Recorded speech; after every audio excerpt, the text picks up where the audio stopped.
Yeah, I was thinking about it. I was like, I didn't know that was a thing. I'm like, I didn't see anything about this. I didn't know. I didn't know I did that. I had class, so I couldn't come to this, and then the class. Which I mean, it makes sense, considering the subject, but I was just like, oh, okay. I could have not said that to you wherever. That was my experience. She texted me. I had a freshman. Wait, did you? I might have. Because I totally might have been horrible. But He's a dude. I don't know. Have you ever seen him? He's like for having cigarettes. Like someone else. Literally always, bro. He's always fitting up too. oh god, because I just put him in a little. Good, how are you? Yes.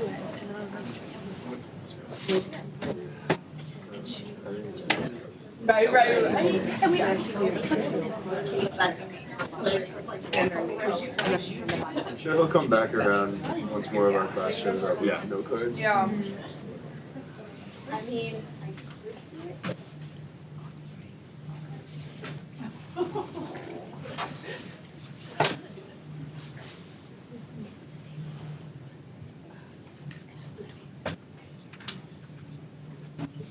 Oh.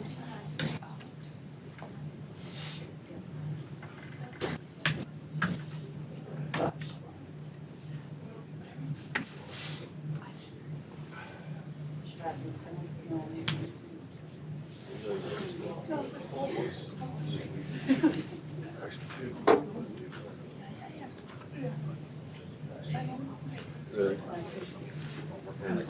What did you think it's gonna be? Like, oh, I didn't know I just did that. I was like, what did you think? It was good. I explained, I was like, senior, like, I appreciate class about. I was like, up and managing I could. Well, I just said, there's so much that eventually I have to skim and, like, not fully understand, or just translate it into English, which is no help. And I think if he hears that, he's like, okay, like, the point is for you to, like, understand it and, like, really take your time with it.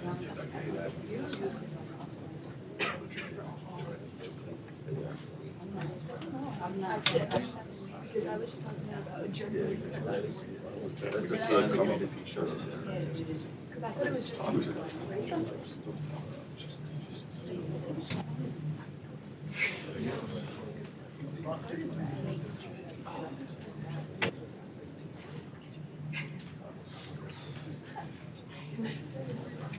Yes, it is. I think so. Because I'm in the class with Cesar right after she came into our class. We're like having a discussion. Hey, can you guys hear me? Yeah. Hey, everyone. We're just gonna wait a couple more minutes and we're gonna get started. Okay. If you have any questions, wanna go to the bathroom, please do so now. And yeah, we're just gonna wait 2 more minutes.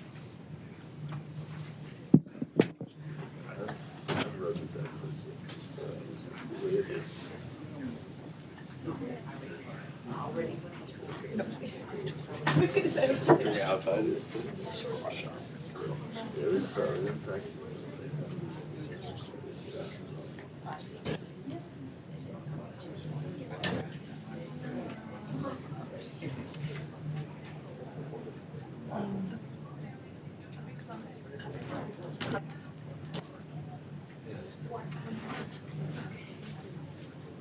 Oh, I know, my product.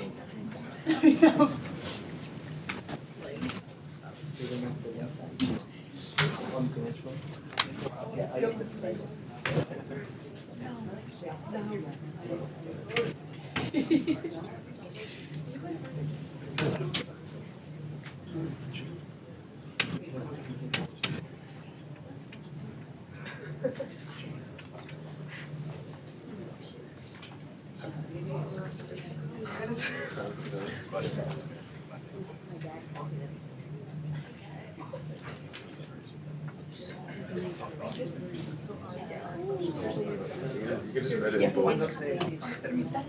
a class like that, like, this time last year. It was so nice, 'cause I think I learned so much. Like, which one at one time was I know one class last week. That's how no one was like, oh, there's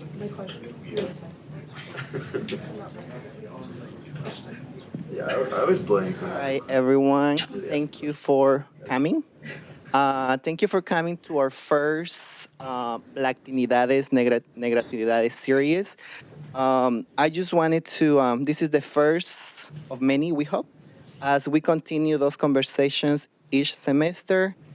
Thank you to the Spanish Department, the Latin American Studies Program, the Falvey's Library, and as well UNITA's Office of Community Engagement for making this event possible. I wanted to start off. Can you move? Yeah. I wanted to start off as we gather today during Black History Month. I want to affirm that confronting anti-Blackness and honoring Blacks' life and contributions is work that must happen every day and everywhere.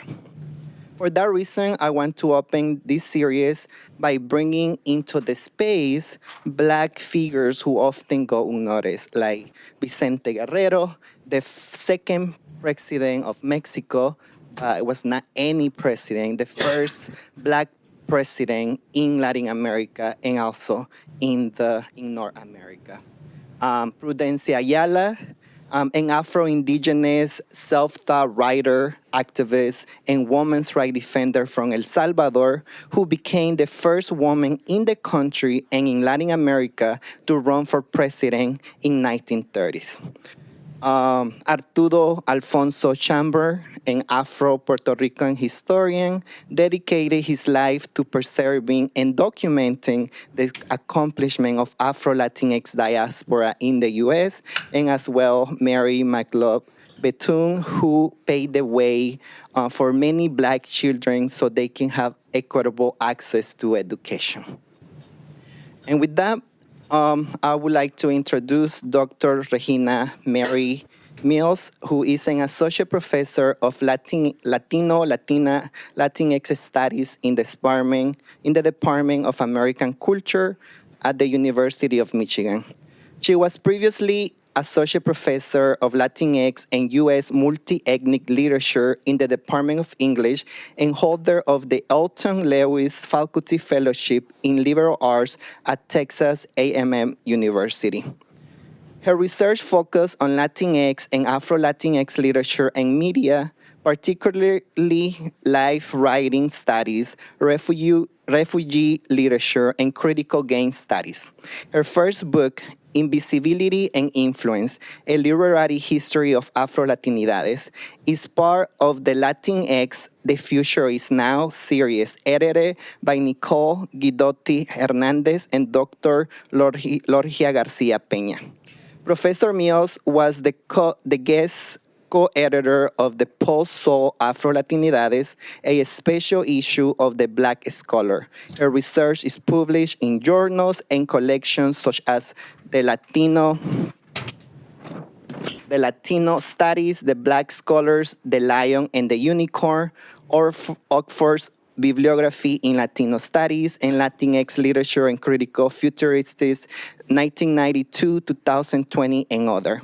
She is co-editing the volume Core Latinx on Latinx Game Studies with Carlos Kelly Gonzalez. Her second book project, tentatively titled Gaming Latinidad, explore Latinx plays within video games, trading card games, and other playful communities. She's a first-generation college student, the daughter of a Guatemalan immigrant, and the eldest of 7 children. She's also loved to play video games, and Dr. Mills has published commentary in The Conversation and The Constitutionalist, as well as appearing on KBTX, Focus A4, and KTBU in the Bay Area. She is the 2025-2026 Scholars Strategy Network Media Fellow. And with that, let's welcome Dr. Mills to Villanova. Okay, make sure everyone can hear me okay. I'm pretty loud to begin with, so I'll not get too close. But hello, everyone. Like Cesar said, happy Black History Month. Very excited to be able to talk about Afro-Latino history, which is a huge part of Black history in the U.S. and in Latin America. And it's just really an honor to be at Villanova in general. It's my first time in the area, and it's really pretty school, really pretty. So, writing a book is a years-long commitment. I started writing this dissertation in 2016.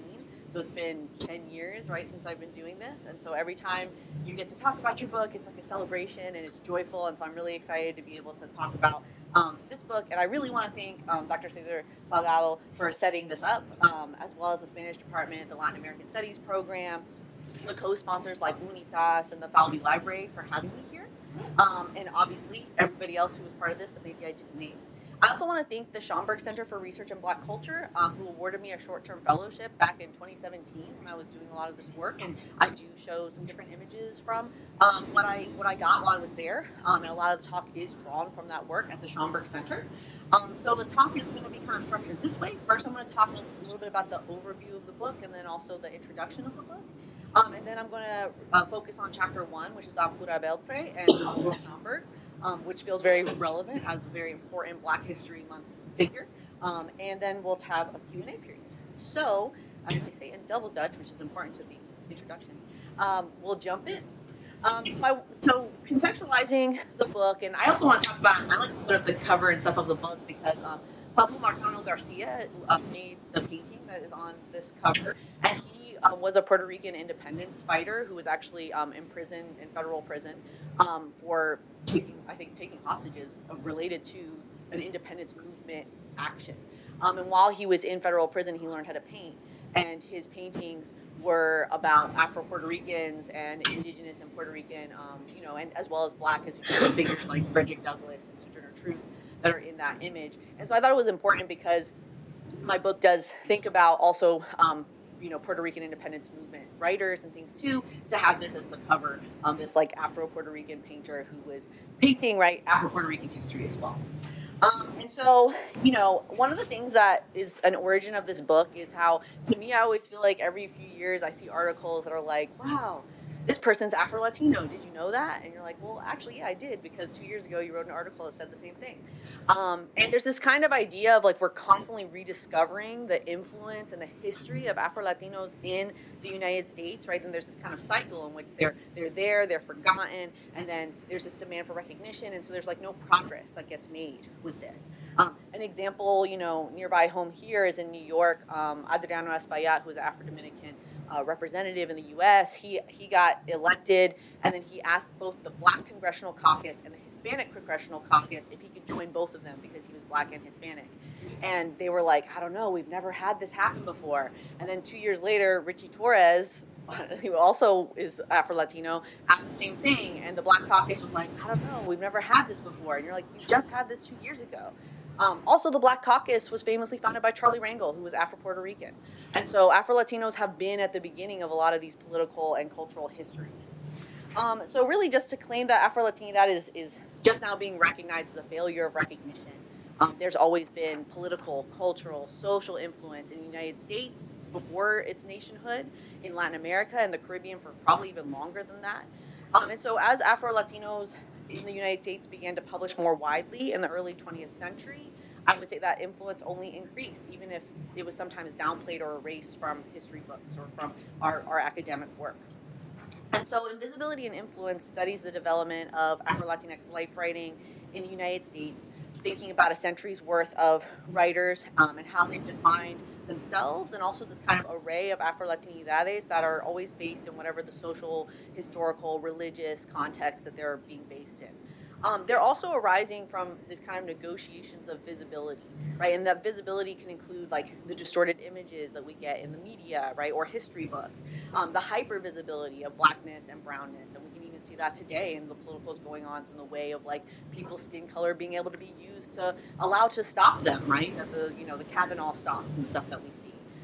The idea of like the assumptions of black criminality and brown illegality, right? And also the invisibilization of brown and black labor, at which is the foundation of the United States and many other countries.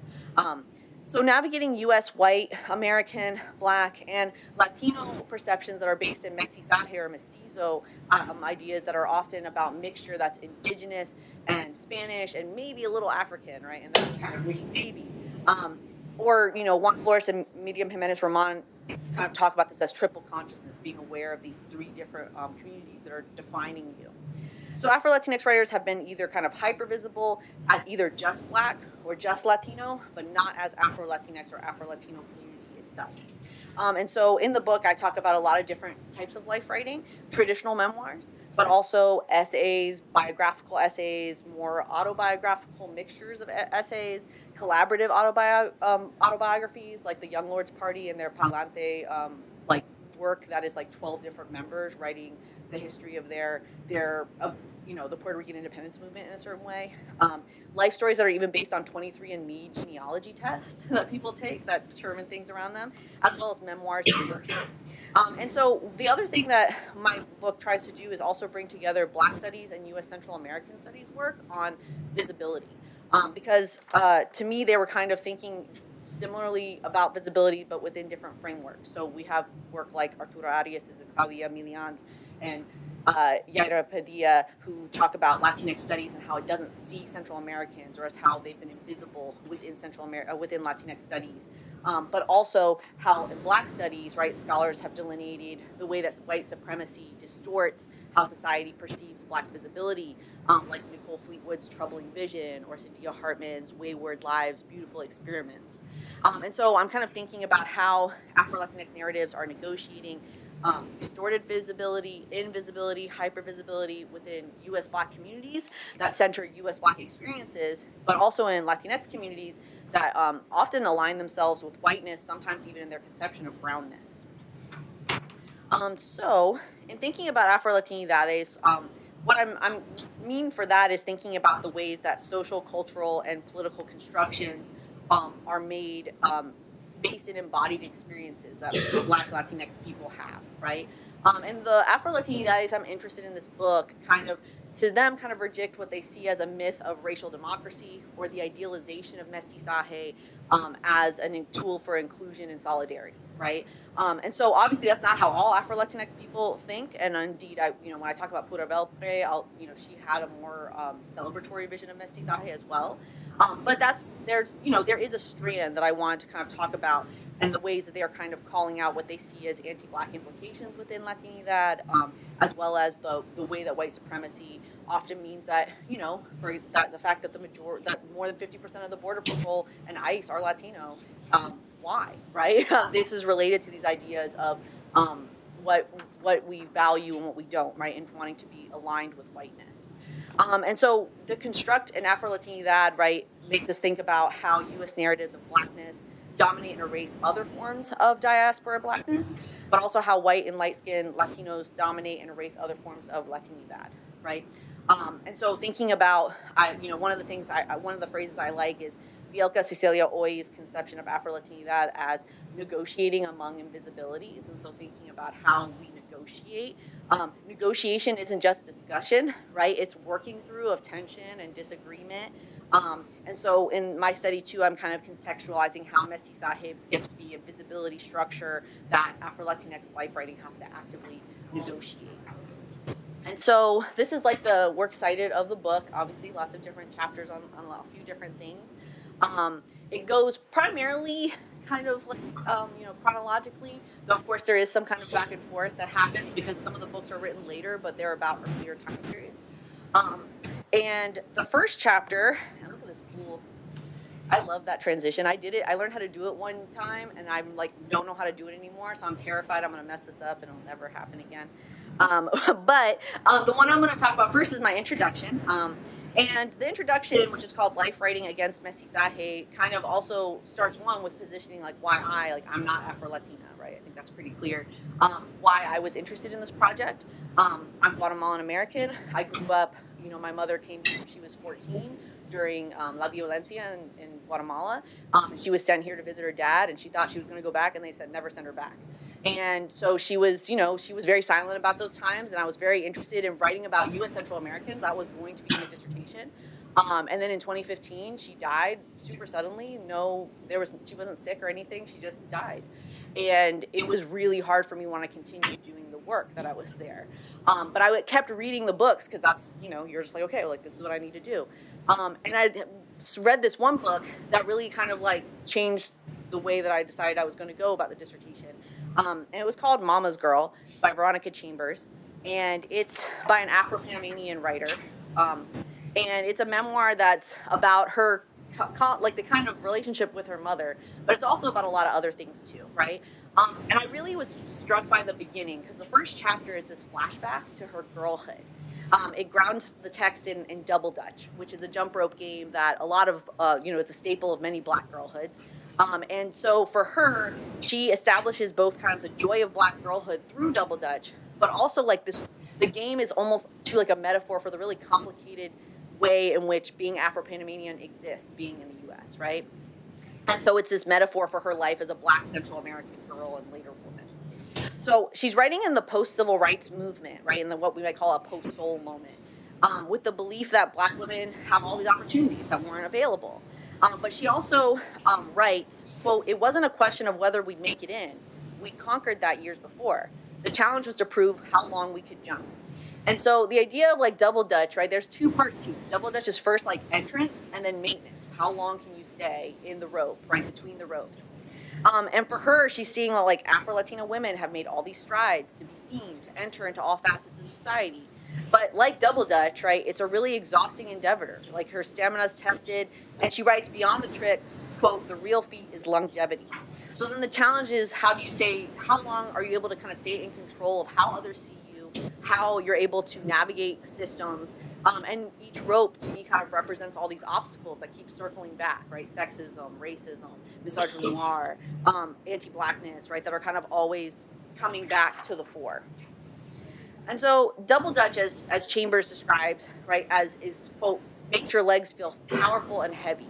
And I like that description because there's both a way in which it's Afro-Caribbean girls are dexterous and have this physical power and there's this pride, but also that there's this weight, right? That time makes it so the weight's heavier and heavier.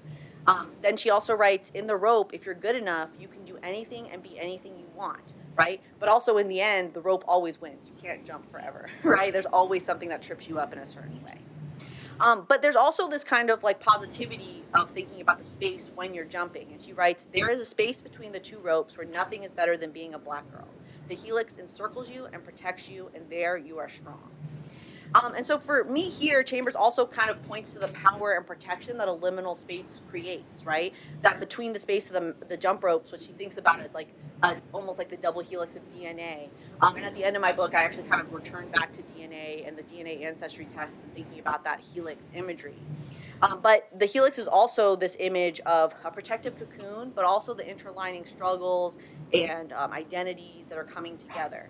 And so the memoir promises to show us the strands that influence who Chambers imagines herself to be at the intersection of Black, Panamanian, and girl. And playing double dutch sets up lots of the themes of the book, right? How girls and boys are treated very differently in her world, right? The desperate desire she has for her mother's love, the exploration and troubling of Blackness, what Bertram Ashes called Blaxploration. And she also kind of negotiates U.S. and Panamanian experiences of Blackness, from what food they have to what she feels as different attitudes towards parenting and things like that. But also particularly kind of the invisibility of Central American Blackness and how a lot of people don't really understand how she can be both Black and Central American. I'm also really interested in how the book is prefaced by an excerpt from Audre Lorde's poem, Black Mother Woman. And so in addition to setting up the mother-daughter conflict, which Mama's Girl is really important for, it also to me kind of sets up this constructing of the self and the question of how one constructs the self. Because Lord writes, I learned from you to define myself through your denials, right? And so by prefacing her memoir with this excerpt, Chambers kind of points to the importance of denial and invisibilization, right, as influences on her self-construction. So beyond the speaker's eyes are, quote, a squadron of conflicting rebellions, which is again from the same poem she includes to start the book. And again, we have that kind of the double Dutch hurdles, and we have this way in which there's conflicting ideas about what it can mean to be Black, what it means to be Panamanian. And so this is about conflicting ideas of Blackness, girlhood, and identity that Veronica's mother and that Veronica's own life experiences provide for us as a reader. And so Mama's Girl is kind of one example of how Afro-Latina girlhood, right, especially is constructed through life writing. But, you know, for my book itself really starts to, in the early 20th century, so like how do we get to these points where we're getting these types of memoirs that are thinking about this? And so I'm going to kind of go back to the beginning by thinking about Schomburg and Pura Belpré. And so that chapter is chapter 1. Again, it's so pretty. And the first chapter of my book is entitled Arturo Schomburg, Pura Belpré, and the Racial Integrity of Autobiographies. And so while the chapter focuses on analyzing many of the life writing pieces that Schomburg wrote, and he wrote a lot of essays, I also spent time considering Pura Belpré, who is not talked about as much. She's been reclaimed in some ways, but she has far less written about her. But she was a librarian, and she was a folklorist. And she's not really been similarly celebrated and reclaimed, and partially because of the kind of writing she did. Folklore and children's literature hasn't historically been something that's been studied as serious in lots of ways. Children's literature studies and stuff is newer, and there's been some work on that. But the idea of folklore as lesser or not as literary is important, I think. And then also she had a kind of more, I think, celebratory or at least mixed idea of mestizaje that Schomburg, I think, was less inclined to. So I'll start a little bit with Schomburg and then talk about Belpré some more. So I'm going to talk about Arturo Alfonso Schomburg's essays because he actually never published a memoir. He never published like a complete book of anything of his writings. He was born in 1874 in Santurce, Puerto Rico, and in 1938 he passed away in the United States. And during that, relatively short time compared to like Pura Belpré, who lived a lot longer into the 80s, he wrote a lot of biographical essays, right? And so not essays about him, but essays about other historical figures.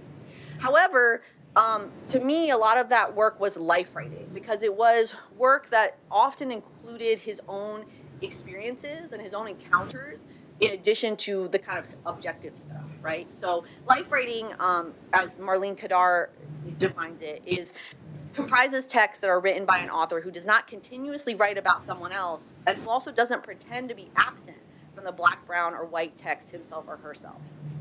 So while Schomburg's essays focused on influential figures, Schomburg herself kind of never pretends to be absent from the text that he's writing. He kind of reflects on the process of researching these biographies, on the potential impact it might have on maybe even a young Arturo. Sometimes he starts like, if I had been a kid and I had known this, right? And so he positions himself, right, and his encounter with archival texts alongside his own identity and experiences as an Afro-Puerto Rican, both in the U.S. and abroad, because he traveled to a lot of archives in different countries. And there's when I published my book, a new book came out that same year that was actually all about Schomburg and other black archivists called Scattered and Fugitive Things, and that's something that I'd like to read because it seems like it will be very useful and helpful to this.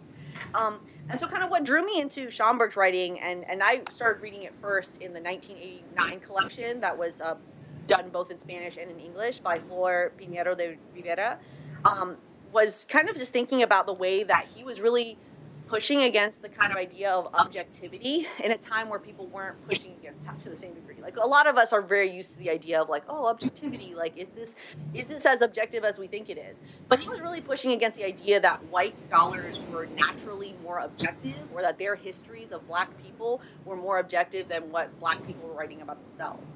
Right, and there's a lot of reasons for that. Partially because a lot of these white histories of black people were very racist, right? And you can see them and be like, wow, this was supposed to be objective, right? But he really blurred the line to me between the abstract and the concrete, the individual and the community, and he also challenged definitions of Americanity more broadly, not just as the U.S., but as America, right?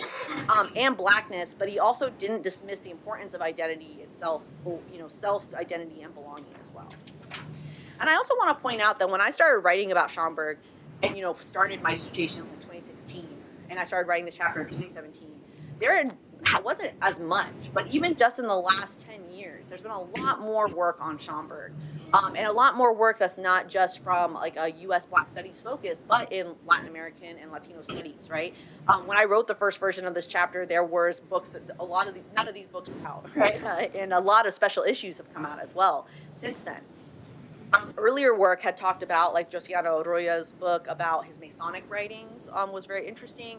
Jesse Hoffnagh-Garskoff had a chapter on him in the Afro-Latino Reader. And Adeline Holton had also done a lot of work on his literary, kind of from a literary perspective. More recent work includes Lorgia Garcia Pena, her work about him as the progenitor of ethnic studies. Lisa Sanchez-Gonzalez as well has talked about him in several different articles as well as her book. Laura E. Helton, who has the Scattered and Fugitive Things book. And Vanessa K. Valdez has a kind of a biography, but also it's kind of more than just a biography. It's also kind of a study of his work as well. That I think is really interesting. If you haven't read it, it's a really good study, I think, of him. It even thinks about his portraiture and how he took portraits. There's also the middle book there, Rafia Safar has analyzed Schomburg's interest in chronicling Black diaspora foods, and he had a cookbook. Actually, I saw it in the archive that he was trying to make a kind of cookbook to show the Black diasporic history of food that he never finished, but that was an interesting thing to think about, more in the folk story way. And so when I'm thinking about Schomburg and kind of my argument on this chapter, right, it's that this chapter really put it right, obviously impossible with all of that work that was just done. And so I want to talk about some of the literary importance or literary strategies, right, that this life writing uses following the work of Holton and Valdez, as well as how these biographical essays illuminate a theory of life writing, right? I illustrate the ways in which Schomburg's writing negotiated the boundary between history and biography to reject white supremacy, kind of reclaim what he saw as a Afro-Latino racial integrity. I use this auto / biographies to think about too the way that he blurred the kind of subjective and the objective in his stories, so that way he could kind of question the supposed objectivity of the histories that had come to that point, and how in doing so he tried to really argue that white subjectivity often masked itself as neutral observation, and that perpetuated a kind of white supremacist orientation of American biography. And he was writing in a time too, and I talk about this more in the book, in which there was still a lot of work being done to kind of claim American biography.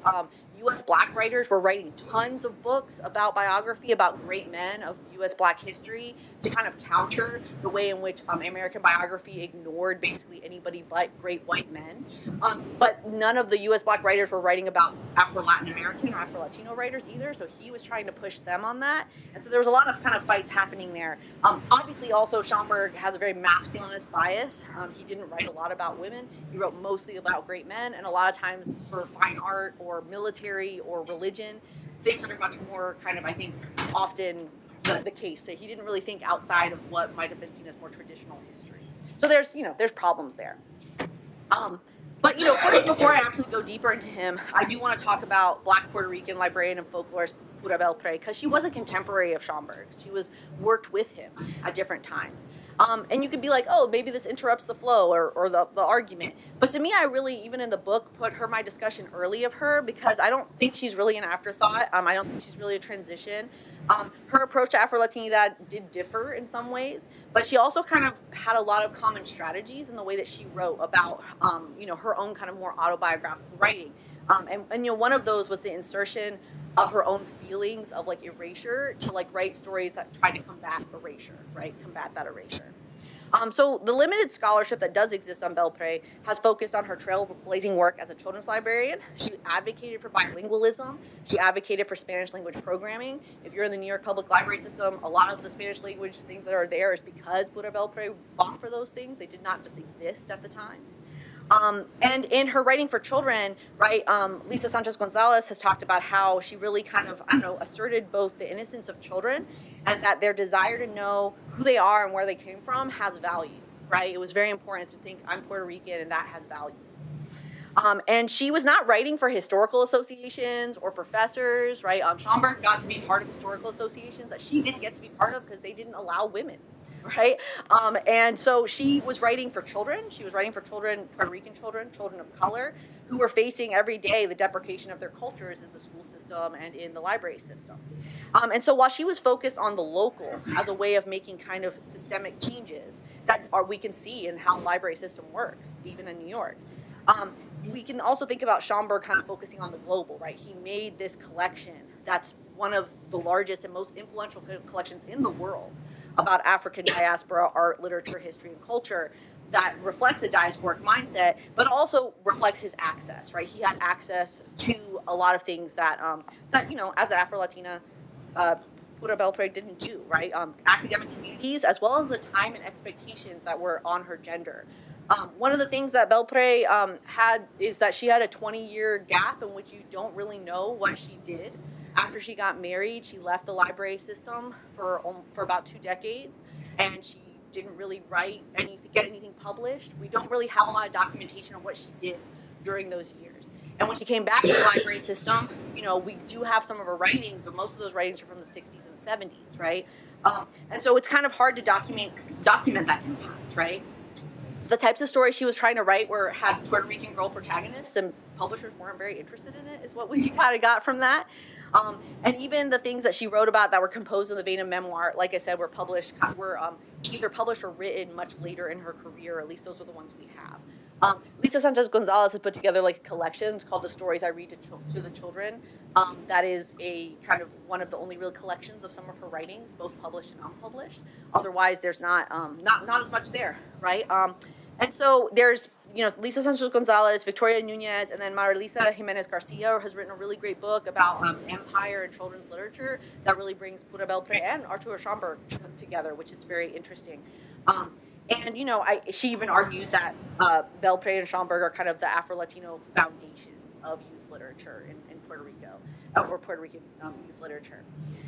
So, you know, in her autobiographical work, she doesn't necessarily always announce itself as this Afro-Latino project the way Schomburg does, but it also, because partially she really kind of clearly embraces more mestizaje narratives. So if we look at her work, for example, the piece called The Art of Writing for Children, she talks about Puerto Rican folklore in kind of a Vasconcelos-like way, right? Like that an ancient heritage that reflects 3 races, Taino, Spanish, and African, and that the 3 pillars, right, of these types of things, indigenous, Spanish, and African. But, you know, I think that she also was really interested in putting to the fore that there was a very important African influence and not putting it to the back burner, which is something that wasn't always the case.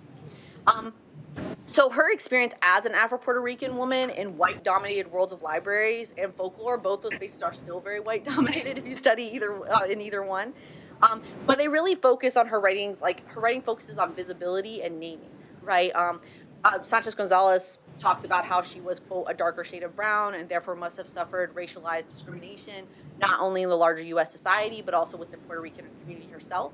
And that was the case for her contemporaries Schomburg and Jesus Colon as well, who I talked about in the book in chapter 2. And she was also like an autodidact. She cared about literacy, just like Schomburg. But she also wanted to highlight the African roots of Spain and Puerto Rico. So in the piece, The Folklore of the Puerto Rican Child, her description of Puerto Rican folklore names Spain's history of North African influence and multiculturalism, which was something, especially at the time, the idea of like celebrating North African influence in Spain was like, you know, maybe now you can go and see and be like, oh, it's very interesting. But like in the time, it was not common to do that. And so the idea where she writes, just as Spain is one of the important sources of our folklore, so is Africa. Like that's a big claim to make, right? In a time that people are not accepting that.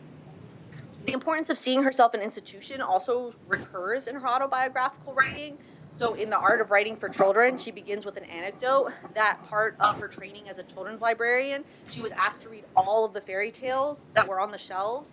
And she recalls the heartbreak when she felt when she found no Puerto Rican folktales or representation at all in the library, right? And so this structure kind of actually, like, of a narrative of invisibility mirrors Schomburg's introduction to Jose Campeche, 752 to 1809, which is a pretty well-known sketch where he talks about Jose Campeche, this Afro-Puerto Rican writer, painter, and how he's like, oh, I didn't even know, like, this person lived in my neighborhood, right?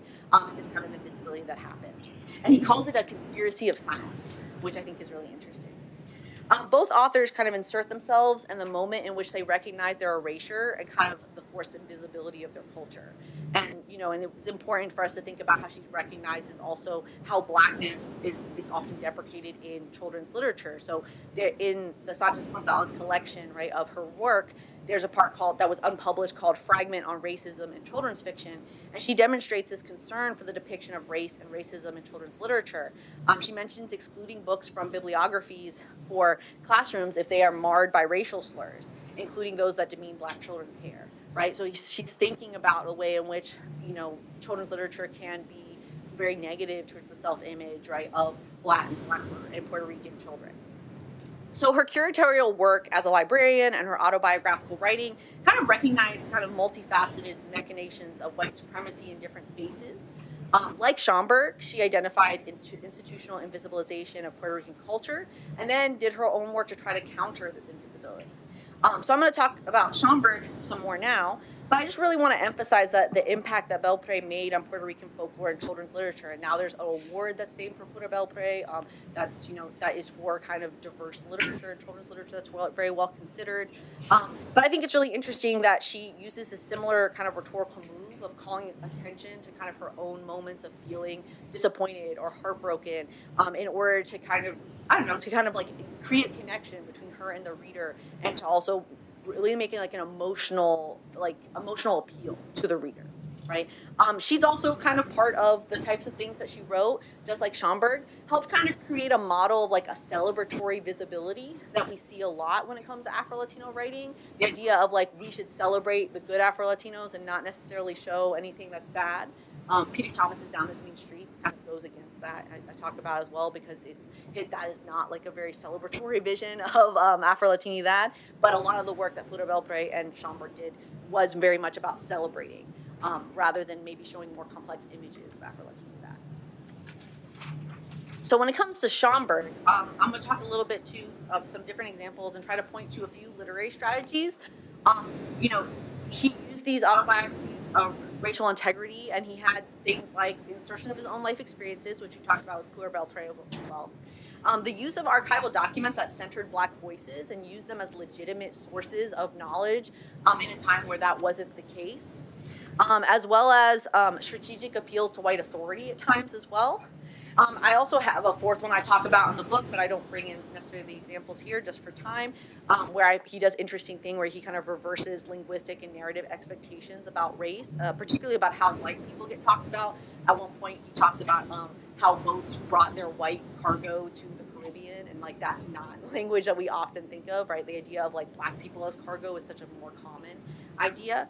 But I'm going to talk more about these three kind of examples that are in red.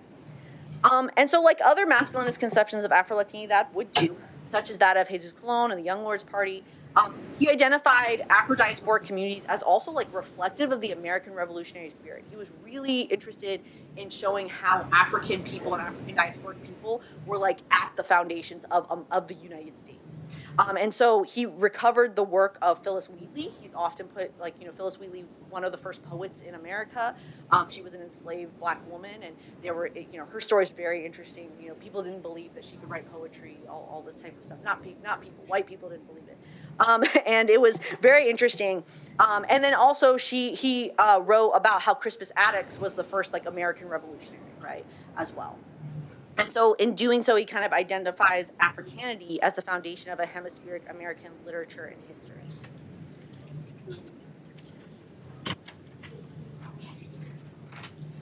So that's a picture of just the Schomburg Center for Research in Black Cultures start.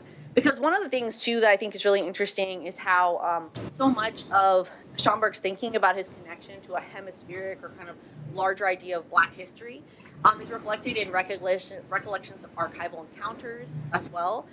Adeline Holton argues that Schomburg kind of anticipated what Antoinette Burnett has called archive stories.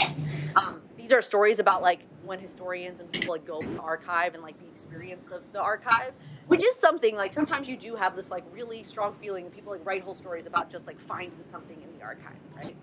And in fact, that is the joy of a lot of them. The last Schomburg piece I'll talk about is definitely an archive story.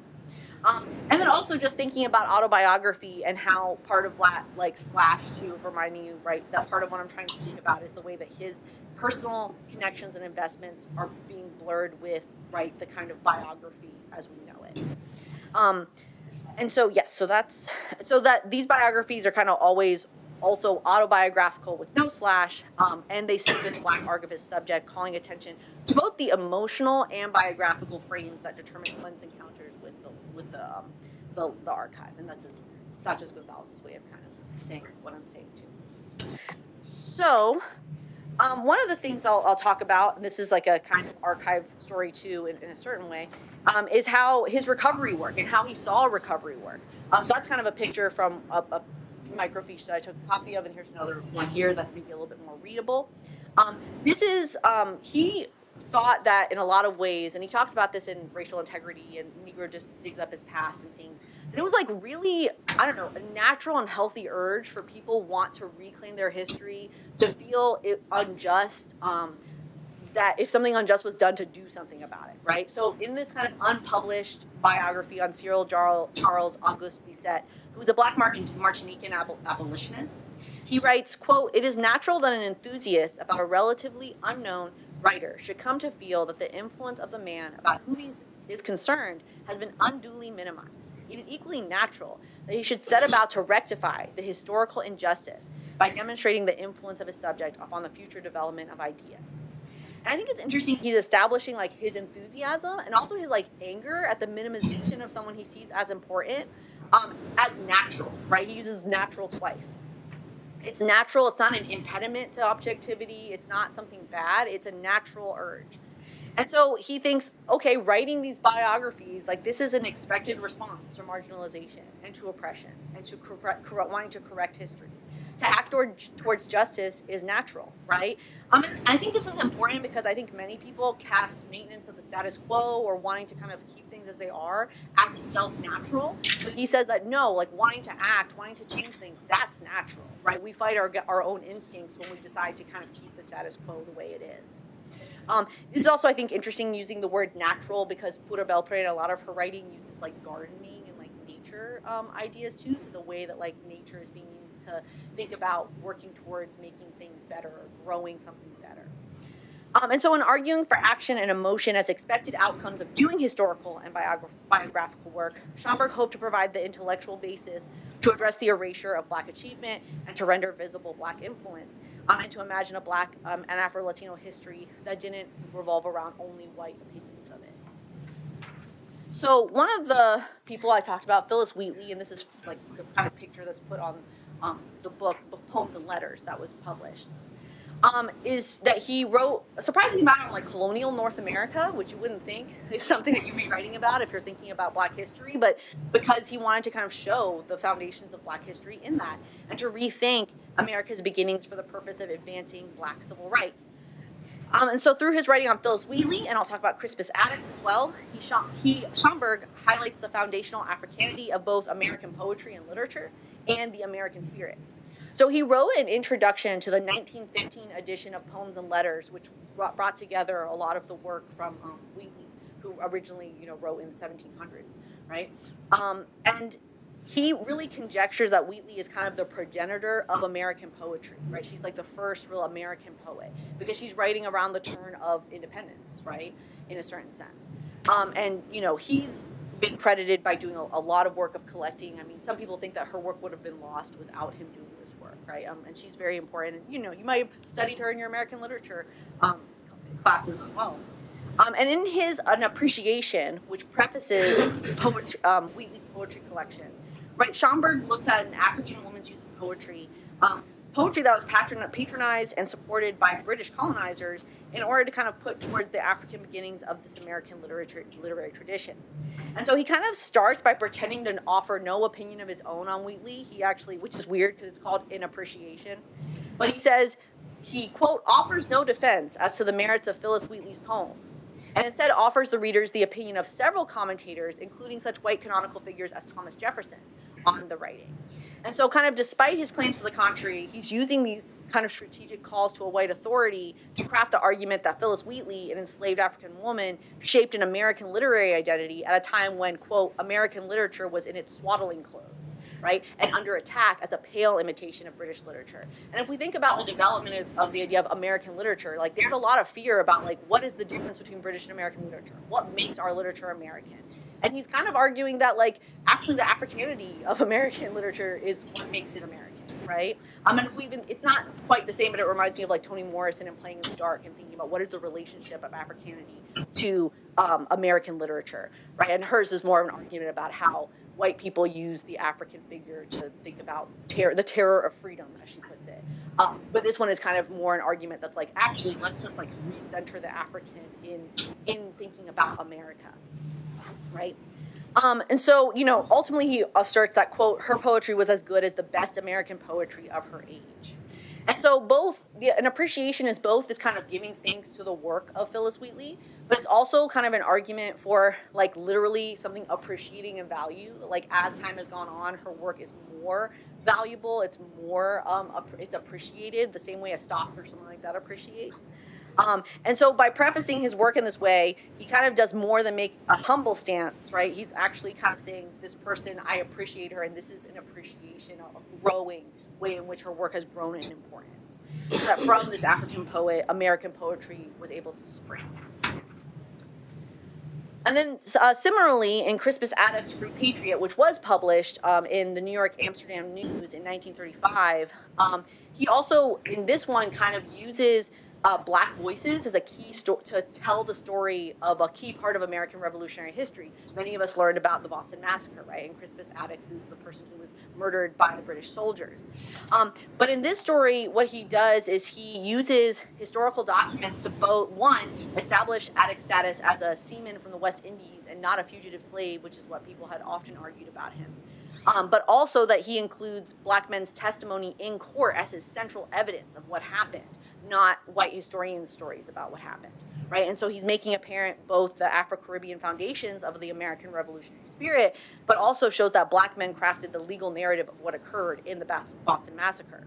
So first, he talks about how he's able to deduce that Crispus Attucks actually his origins was in Nassau, Bahamas, arguing against claims by white historians that Attucks was a fugitive slave, and instead kind of portrays him as this like world traveler who's part of the empire building of Britain, right? And then halfway through the article, he then starts including the testimonies of 3 different people. He put in quotes, he put it as Newton Prince, a free Negro, Andrew and Cato. The latter 2 were talked about as servants, and how they gave testimony against the British soldiers who murdered Crispus Attucks, right? So Schomburg uses this respected testimony of these 3 Black men to counter the judgment of a very important court case that happened, Scott v. Sanford. And he makes this really explicit when he praises that the English judges, quote, unlike Chief Justice Taney, did not rule they, the Black witnesses, had no right anybody was bound to respect, right? And that was a very important part of Taney's kind of Supreme Court thing, was that, oh, well, white people don't have to respect the rights of Black people, right? And so he's saying these English judges respected the words of Black people, right? So that these people were historically important. He also provides like word for word testimony. Like if you read the article, it's literally like copy paste where it'll say like, Q, do you know who this stout man was that fell in and struck the grenadier? A, I thought and still think it was the mulatto who was shot, right? So it includes like full testimony from them, not just paraphrases. So like he's literally also kind of creating an archive within the article of this testimony for people who don't have access to it. And so Schomburg centers Afro-diasporic men's participation in the physical and legal story of the American Revolution. And these men's stories were solicited and heard by a court of law, right? They played a significant role in the narrative of the Boston Massacre. And so for Schomburg, Attucks and these Black men kind of who shared his story and who helped make sure that it was clear what had happened were foundational to the American independence movement. And so while we might see this as somewhat like a problematic nationalism of like, well, no, the U.S. is really based on like, you know, Black people. I also think it's interesting, you know, I've been thinking about it too, because like, you know, Bad Bunny at the Grammys was like, we are Americans, and there was people who had a lot of thoughts about it, at least on social media, right? Whether or not that was a good thing to call attention to, you know, because he's also said stuff like we are all Puerto Ricans at different points and things too. But I think that like one of the things about Schomburg, and I think even one way we could think about Bad Bunny talking about too, is like, what does he mean by American, right? American doesn't have to be U.S., right? America, as we know, in the Spanish department, certainly, right, that America is a larger thing than the United States. And that also, this kind of call to a broader Americanity also fights against a definition of Americanness that's based in a U.S. citizenship and documentation, right? But thinking about kind of more the influence, the actions that were done to make Americans rather than a kind of a document that says you're American, right, in a certain way. People can disagree, but that's just something, I don't know why, but I thought about Bad Bunny a lot when I was doing this. So I'm going to end, my last thing that I'm going to read is about In Quest of Juan de Pareja, which is, I really love this archive story, if we will, because Schomburg traveled all over the world. He traveled to the Dominican Republic, Cuba, Panama, Spain, and it helped kind of provide him an entryway for kind of revising the history of the Americas and restoring Afro-Latino and Afro-Hispanic history. He found paintings or other archival documents, and you can kind of see his joy when he finds things that prove things that people weren't, a lot of times in this time, there were people who were arguing about whether certain historical figures were Black or not. And he would find documents that said, actually, yeah, they are, right? And that was a big deal.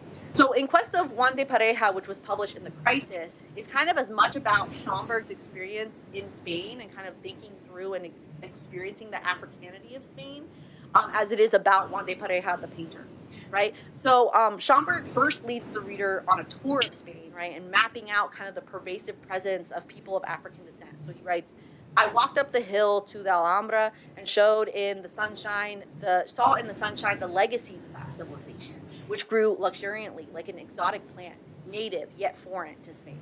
So he uses native in a way that kind of subverts the depiction of Blackness as kind of perpetually foreign, right? Like the idea that Blackness is foreign to Spain or foreign to, the Americas in general. And instead kind of talks about the way that it's seen as both foreign and native. It's been there for a long time, hundreds of years, right? And so while recognizing Afro-Hispanics as migrants to Spain, Schomburg also underscores this long but denied history of African influence in Spain, especially at that time. He also talks about enjoying seeing the Mona Lisa by Da Vinci, because they have a copy of that in Spain as well. But he said it was more stunning than the one that was in the Louvre. But he also really had come to Spain for the Prado, which is where you still can find Juan de Pareja's work. I was in Spain a couple of years ago, and I was so excited because I was going to go and be like Schomburg and go look around the stuff. And it turns out that the Juan de Pareja paintings were actually in New York at the time, because they had a whole Juan de Pareja exhibit that Vanessa Valdez actually had helped put in. I was like, oh, so it's reversal, but still very cool, I think. It was so cool to know that I was in places that Schomburg was. I thought that was kind of cool. And so the Prado, right, is this place where he talks about him trying to kind of, it's called In Quest of Juan de Pareja, and he has to kind of, it is like a quest in that there are obstacles for him to actually get to see this. While it's easy to see the Da Vinci, when he gets to the Prado, there's actually kind of work being done, and sections of the museum is closed, and so he can't easily see the Calling of Matthew, which is what he wants to see. But he's able to find somebody and get into the museum anyway. And when he finds somebody, they're actually, you also want to see this portrait of Juan de Pareja, right? It's the only one that exists of him. It's by Diego Velázquez, who was the painter who taught him how to paint, but was also his enslaver, right? And he kind of talks about how the Prado's director says that, quote, "It's the only picture of Pareja that we have, and we prize it among the rarest of the collection." And so in experiencing Pareja's painting, Schomburg, quote, "sat in reverent silence and was glad of the opportunity thus given him to see this work and to tell his people in America of its further claim back in the 17th century to a place in the Republic of Arts and Letters," end quote. And so I think it's really interesting because Schomburg's experience is one of awe, right? It's of silence, but not a conspiratorial silence, not a bad silence, right? It's, like it was for the Jose Campeche one. But that he's written that, that the reverent silence shows deep respect and solemnity for a masterpiece. It's respectful, reflective, and even joyful, right? Suggesting perhaps Kevin Quashie's concept of quietude, where unlike silence, which is suppressive and withholding, quiet is this retreat to the interior, where we have a space with creative and liberatory and kind of reflective opportunities. And so Schomburg's reverent silence celebrates the ability to claim this place in the Republic of Arts and Letters for an Afro-Spanish man, and restoring this racial integrity to generations of Afro-diasporic people, and being able to point to hundreds of years of art history, right? And however, though, at the same time, Adeline Halton notes that they're also kind of the ending also feels a little stilted and perhaps disappointed, because while Schomburg gets to enjoy this masterpiece, he has to do so alone, and it's not publicly available to people. Like, no one else gets to see this painting.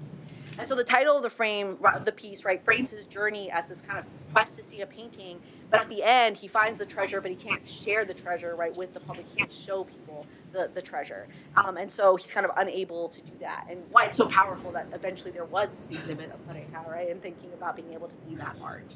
And how important it is for Afro-Latinos to see themselves in art history. So to conclude, right, this is, they had recently an event that talked about 100 years of the Negro digs of his past. And so, Schomburg has been an influential person for a whole century, right? He was embedded in the history. He talks about how Afro-Latinidad was embedded in the history of the Americas and even in Spain, right? And he was driven by a pride in his Afro-Puerto Rican identity, and felt that objective truth could only be ascertained with subjective passion, right? And that objective truth, right, and that, like, race pride and the drive to build the archive was a natural response to people who had been told that they had no history, or that their history was savage or barbaric or not important, right? He wanted to be able to combat white supremacy. And he chose to write about Afro-Hispanic, Afro-Latino, male, primarily, right, personalities that reflected the same marginalization that he felt within U.S. Black, white, and Puerto Rican spaces. And so even though his lens was limited by a focus on a great man model of history, right, it's still centered, right, in Afro-Latino history, resistance, innovation, achievement, a broader sense of America beyond the U.S., and the strategies he used, right, the insertion of his own life experiences, the use of archival documents, thinking about linguistic reversals, strategic appeals to white authority, they continued to influence how Afro-Latinos wrote life writing for a long time. And I imagine, 100 years and probably at least 100 years more, right? So thank you so much for your time. And for your attention, and I welcome questions, and obviously I've also put my email in case someone doesn't want to ask a question and wants to email me. But thank you again, I appreciate it.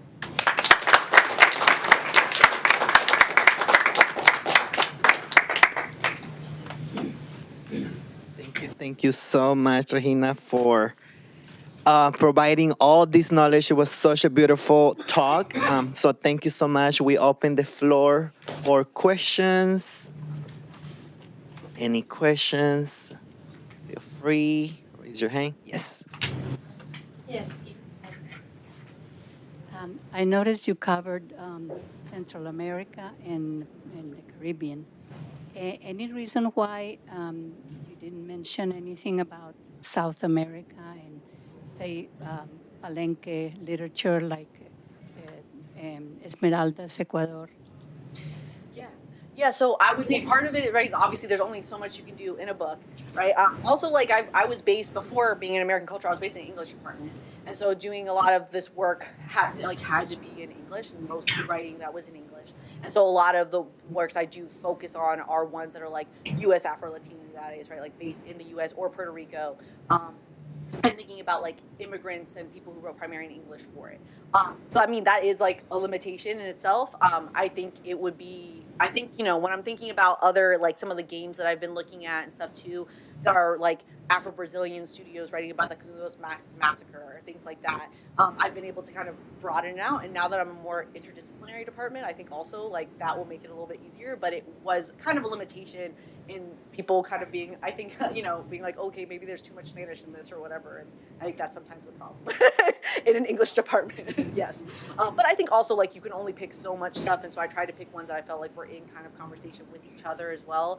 And that had been influenced by each other. So, like, Beauty Thomas is, I think, an influence on, like, Jacquita Diaz, who I talk about at the end in the last chapter. And so I tried to think of ones who had influenced each other, which meant primarily, right, more English with some Spanish, that had read each other in certain sense. But you're right that it's a much broader thing than that. And so, this is only a small window for sure.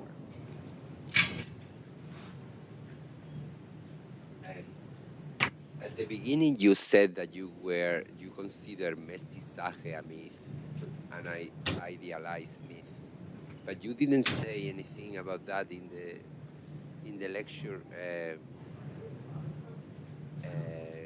So we would like to listen to the reasons of why mestizaje has been considered as a myth, when we know, like, for example, in Mexico, 90% of the population is mestiza. Yeah, yeah. No, I mean, that's a good question. Obviously, something I definitely talk about more in the introduction. But I would say, one, I think that some of the, not everybody views it as a myth, but I think a lot of these writers kind of do because partially there's been so much lack of acceptance of Black Latinos in different places, right? People who think that if you're Black, you're not Latino, or surprised that they can speak Spanish or any of these other things. And also because a lot of times mestizaje has celebrated particular types of mixtures over other ones, right? It doesn't necessarily consider like reggaeton, right, part of it until it becomes more like palatable or more capitalist, and then maybe it does, right? But the idea of like how Africans fit into mestizaje has usually been very tangential, right? Nobody's kind of claiming anything about what, kind of the way in which enslaved people act as being enslaved people's practices and how important it is to mestizo practice or mestizo culture, right? Mestizo culture has often been very Spanish focused, a little bit indigenous, but that indigeneity has to be in the past. We all can't be indigenous now. No one's allowed to wear like pupiles or whatever it is. And then African is very little too, right? So I think historically it's like they talk about the three pillars, but those three pillars don't have equal weight.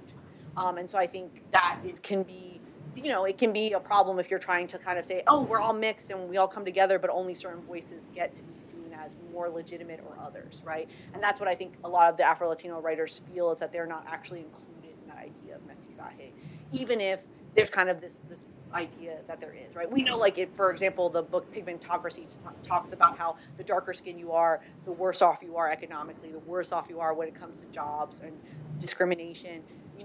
We know that, like, the darker skin you are, the worse you're treated in Latin America, right? Very similar to the United States. And so I think that the idea that mestizaje is like we're all just mixed and no one seems to care, it doesn't seem to have material realities, right, for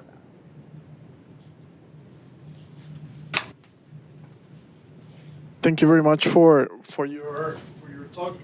I'm wondering if you could give us some kind of mapping of Arturo Schomburg's public life.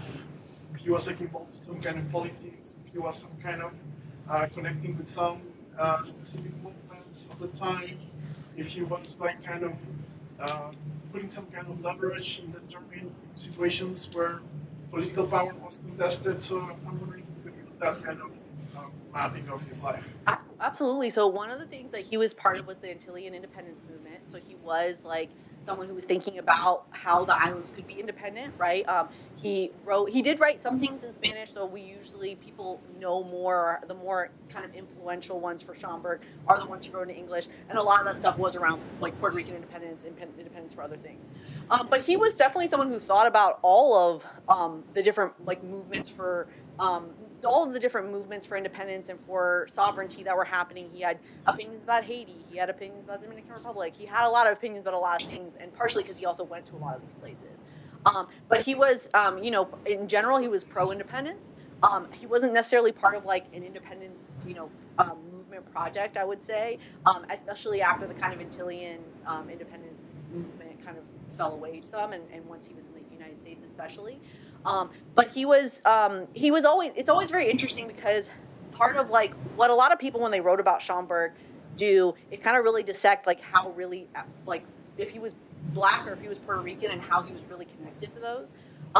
Because, some people thought, that he wasn't really Black because he spoke too much Spanish or he had an accent. And some people thought he wasn't Puerto Rican enough because he married an African-American woman and that he lived, in the United States. And he was writing for these newspapers that were primarily for African-Americans, right? The Crisis, The Opportunity. Even the associations he was part of, like the Negro Society for Historical Research, he was like the only Afro-Latino in those, and he was the only person presenting about, Africans in Central America or Africans in South America. He was really pushing a lot of the kind of historians who were really focused on the U.S. And so he, was politically pro-independence, but really, he really moved into a lot of this archival work, and he felt like it was politically very important to create. He not only helped create what became the Schomburg Center for Research in Black Culture, he also worked at the Fisk University, which was an HBCU, a historically Black college and university, and did archival work to help build their archive there, actually. And a lot of people don't talk about it as much. But, but the fact that he worked with kind of what we're seen as U.S. Black communities, but also seemed so invested, right, in Spanish and Puerto Ricans, made that there was people sometimes didn't know where to fit him. There's just all these different, I mean, weird quotes about people who were like, oh, he was like, yeah, half of his mind was this and half of it, he wasn't really black, he wasn't really this. Even John Bruce, who was an important mentor, I think wrote something that was like he was like a half breed in this way, and like these types of things that were not welcoming. He wasn't always welcome either at Puerto Rican or U.S. black spaces, which is why I think he was really important to him to kind of, I don't know, convince people that blackness was a larger part of both the U.S. and the Americas more broadly. Does that help? Yeah, or thank you.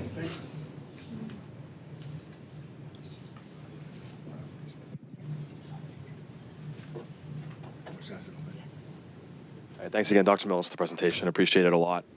Obviously, the literary history of invisibility and influence of Black Latin voices, but I think I can't help but think of the future now, specifically within the United States.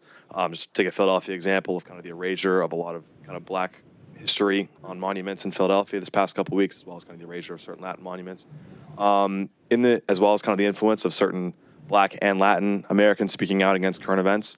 Do you see that invisibility and influence in the future, potentially for AfroLatinidades and Black Latin Americans as well in your work? I mean, I know it's a history work, but in the future now for America, do you see that like that invisibility maybe spurred by the federal government as well as influence kind of by pop culture? Do you see that as a possible correlation for the future? Yeah, I mean, I think one thing that's really interesting, and I think, you didn't used to see this as much, but the way that people think about like how race and ethnicity are coming together for different ways. I mean, for me, when I think about like the first kind of Trump administration talking about like Mexicans being rapists and all these things, and the second one, was known for like the comments about Haitians and about the Caribbean. And so I think that there's a certain way in which like the kind of racism against Black and Latino, and also recognizing how Black Latino immigrants have different experiences of these things. Like, there actually has been a long history in which if you're a Black Caribbean immigrant, you're much more likely to be in detention and things like that. And I think we're actually getting better histories, especially with things around Afro-Latino studies that are helping kind of see the way that those intersections between being Black and Latino means that Black Latino experiences look different than like white Latino experiences versus, U.S. Black experiences, right? But I mean, I do think that it will be, hopefully, when we start putting some of these history things back, which I think we will, and I'm hoping, people will fight for that to happen. They've done before, and we need to if we don't, that hopefully there will be a little bit more complexity to some of those histories and recognizing where Afro-Latinos fit, right, in that. Because, in the East in general, right, in the East Coast, there were so many important Afro-Latinos in history. And some people don't know that or don't realize that. And again, Schomburg, because his last name was Schomburg, a lot of people also didn't really think or know or consider that he was Puerto Rican, because it was like not, I don't know, it was not practical. It felt like bringing in that he was Puerto Rican complicated something about it. And it doesn't, I don't know that it actually complicates anything. It just gives us more nuance and depth to understand, right, this intersection. But yeah. Thank you, appreciate it.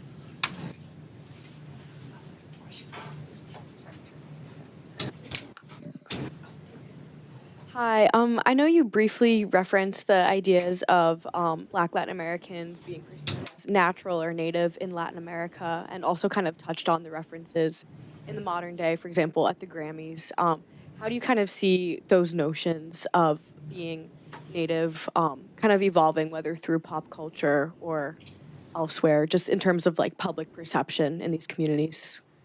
Yeah, I mean, so one of the things is when like Schomburg uses stuff around being like native or native yet foreign. I mean, those are things that are also like kind of interesting as well, because it does kind of reflect like, okay, so like how does indigeneity fit into some of these things? And one of the things I talk about is one, how sometimes people use indigeneity to hide Black identity, right? Because it was more acceptable to say, oh, we were Taino or whatever, rather than being like, we're Afro Puerto Rican, right? That was the case for, Peter Thomas talks about that as being a big thing. And his family is saying, no, actually, you're Taino, you're not Black. And he's like, no, actually, I'm Black. Like, and so I think that's really important. But also, like, I think one thing is that, and just like as you were pointing out of like the things that are missing, there are like Afro-Indigenous people in a lot of parts of Latin America. You're going to have Dr. Lopez Oro come and he'll talk about the Garifuna, but the Garifuna are, have existed for a very long time in Central America, and as well as, when we think about even in Nicaragua, Afro-Nicaraguans who speak English, because that was part of the history there. Belize, and where does Belize fit is always a question, because Belize was kind of has some Spanish history, but also British colonial history. And it's, Guatemala still in many ways claims that Belize is part of the country, even though it's not.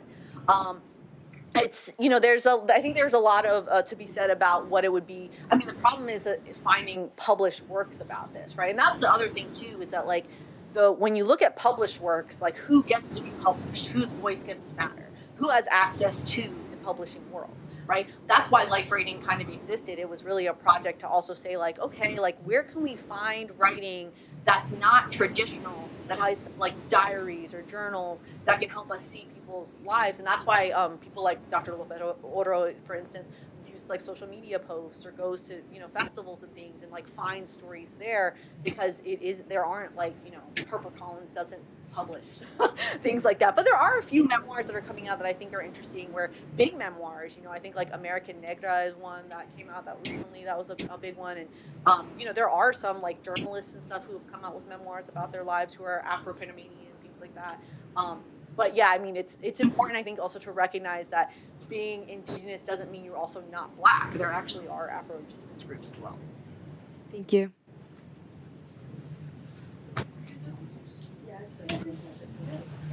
I'm just curious to know, and I may have missed this, how was he able to afford this? How was he even able, who was paying for him to go really all over the Caribbean, et cetera? How did he afford to feed his interests and then feed us all? I'm trying to remember what his job was, because he had a, pretty dependable job for things, but he wasn't a rich man, and he really spent, he was paid money for his collection. It was something like $30,000 or something, which is so far less than what it was worth in any way. But part of it is he also just wanted there to be a collection, right, that was there. And so a lot of the collections he got to, some of it was buying some of the things, some of it was finding or people giving him things. But I'm really trying to remember, because it's such a workaday profession he had. But he had and he was a clerk. I think he was a clerk. And so he kind of just worked there. And obviously, he had a wife who took care of the kids and that reproductive labor. And that's one thing to think about too, is a lot of these men who were able to do this type of work often had women who were doing a lot of important work at home that wasn't recognized, or wasn't allowing them to do other things that they could have been doing. But he did just have a kind of normal job. And he didn't travel the world all the time, but he was able to make these trips to these archives. I think he only went to the Dominican Republic once, but he talked a lot about what he was able to find when he was there, right? But yeah, I think it was really just, I don't think he died a rich man. I think he used all of his money towards this goal, and he just felt it was really important to do it, even though he knew it wouldn't ever pay off, right? Because it was more about that race pride and that work for the furtherance of Afro-Latino culture. Thank you. So you talked a lot about his use of Black voice and archival work in one of his works, but in the beginning stuff that you're talking about, how does he use his own perspective and experiences in the Afro-Latinidad experience? And what do critics say about it? Were they ever that this doesn't belong in biographies, or how is that kind of addressed by the public? I would say one thing is that some of the stuff I study in general, and people still told me this even when I was trying to get different things published, is that some people just didn't see them as literary in general, or didn't see them as biography in general.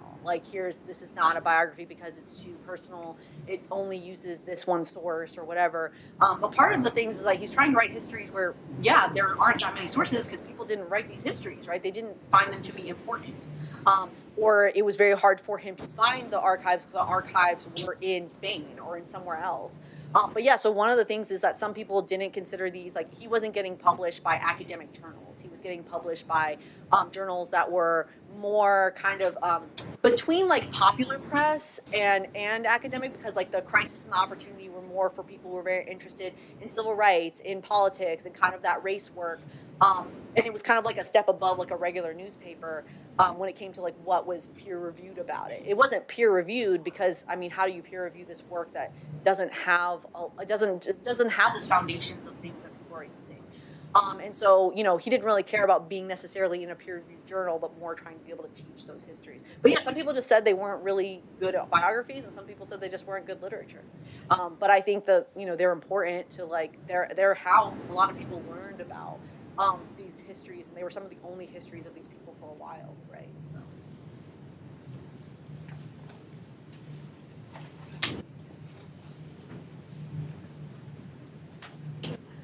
Hi. So kind of going off of that, while there is a lot of Afro-Latino literature out there, I feel like it's really overshadowed by this kind of like Western and kind of like white man account for things. So what would you kind of recommend, or how do you see it as to kind of bring recognition and legitimacy to these accounts when I feel like they are so overshadowed? And you kind of mentioned it earlier in your lecture about how about objectivity versus subjectivity. So I feel like a lot of these accounts can be seen as very subjective. Yeah. So how do you think we can bring recognition or legitimacy to these accounts and these claims when I feel like they are super overshadowed by this kind of Western view for whatever, like for history? Yeah, I mean, I think one of the things is just asking a certain degree of like, what do we mean by like what is a source or what's legitimate, right? Because, you know, some of the things when you look, you know, I since I taught in Texas for a long time, one of the things we would look at is like what was the idea of the history of Chicano history, and what some of these like white historians thought like legitimate objective history was just so dripping with racism and hatred. But it was the objective reality. They were professors in departments, you know, of history. They were people who, even though they didn't know any Spanish, were writing the folklore based off of the 3 words they knew, right?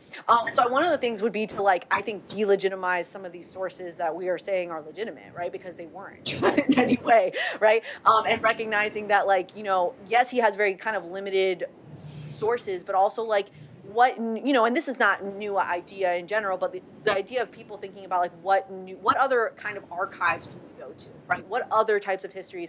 I mean, I really love Omar Zamora's work about like embodied archives and thinking about how the experiences of Black Latinas and Latinos can be, right, kind of itself an archive, right? But, you know, she also does stuff with like Cardi B and thinking about how Cardi B shows ideas around Afro-Dominican identity, and people, you know, she just was on SNL and there were people who were like, what, she's Dominican? You're like, how do you not know she's Dominican? But like she did all these different social media things to kind of, I think, complicate for people what being a Black Latina looked like, or in certain ways. But I think that like part of it has to be like, okay, like how legitimate were some of these early histories? Because, you know, he actually is bringing in archives. He's going to people's testimonies. He's looking at these things. They're just limited because certain people didn't think Puerto Ricans mattered, right? So who's going to, you know, so I think part of it has to be like, what are the new archives we look at, and how do we also delegitimize things that weren't legitimate to begin with, right? Thank you.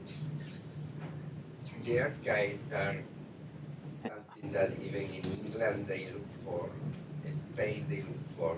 Come on. You know, Spain before the Romans, you have nothing. You have nothing. The only information you have the Iberians, when the man died, they buried his wife alive with him. The Celts made human sacrifices. The Phoenicians sacrificed kids to Baal.